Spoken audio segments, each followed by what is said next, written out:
చాలా oil palm తోటల్లో మట్టలు విరిగి రైతులు ఆందోళన చెందుతున్నారు.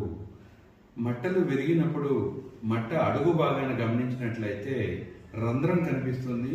ఆ రంధ్రంలో పురుగు తినివేసిన పిప్పి కూడా కిందకి రాలుతూ కనిపిస్తూ ఉంటుంది. దీనికి ప్రధాన కారణం కొమ్ము పురుగు. ఈ కొమ్ము పురుగు నివారణ కోసం మొవ్వులో 30 గ్రాముల వరకు కార్బోఫ్యూరాన్ గుళికలు వేసి వారం 10 రోజుల తర్వాత మోనోక్రోటోఫాస్ 1.5 మిల్లీలీటర్లు, దాంతోపాటు కార్బండిజం 1 గ్రాము లీటర్ నీటికి చొప్పున కలిపి మొవ్వులో పడేటట్లుగా పిచికారీ చేసుకోవాలి.